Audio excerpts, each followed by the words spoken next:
Hello and welcome to this special edition of Kim's Tech Kun. I have with me here today Heini, and Heini will tell us a lot about what we can do with composites in order to improve our aging electrical infrastructure. Yes, indeed.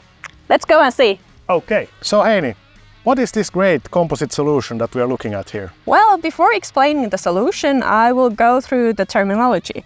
So a conductor, that's the line over there that you can see that carries the electricity from the production site to your home where you can use it. Okay.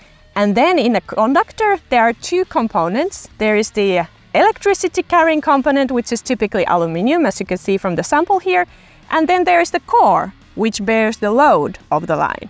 This is very interesting, but how does this connect to electrical infrastructure? Well, the line that we see here today, that is a fairly new line, so that's not really the problem.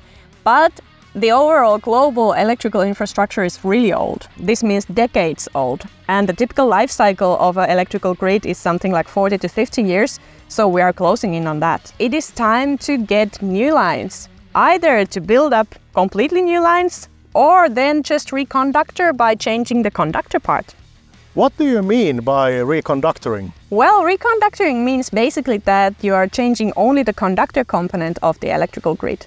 Actually, did you know that it can take up to 3 times longer to build up a completely new power line compared to building up a solar power plant? This is why the industry is looking for these kind of advanced solutions so that they can react faster in these kind of situations. Very good. So I can get the electricity for my electrical car, right? Yes. One of these new solutions for advanced conductors is to use carbon fiber rods inside as a core. Heini, you know me. I love carbon fiber because it's strong, it's lightweight, and it has small thermal elongation. But what does that mean for the conductor? Well, actually, those are the exact properties that we want to see in these type of advanced conductors.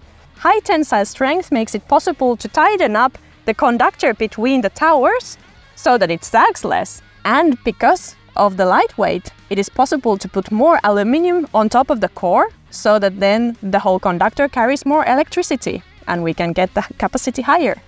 And more electricity, that's what we need, right? We need it to power our homes, our electric cars, and all the other fun stuff. So Heini, this all sounds fantastic. I love seeing it here, but how is it actually made? Well, let me show you at our factory. Okay. Now we are here at the factory. Heini, tell us, how is it done? Well, it's done by pultrusion. So pultrusion is a continuous production method, which is super suitable for these kind of long distance products. So basically we pultrude the rods from the line and then we reel them to the spools here at the end of the line. And these reels are maybe 3 kilometers long or 5 kilometers long? Yeah, approximately like that. We tailor the length based on the customer request, but that is the typical length that you mentioned. Sounds like a lot of great things can be made from composites. Indeed. Globally, there are millions of kilometers of power lines to be renewed, so, let's get to work. Okay.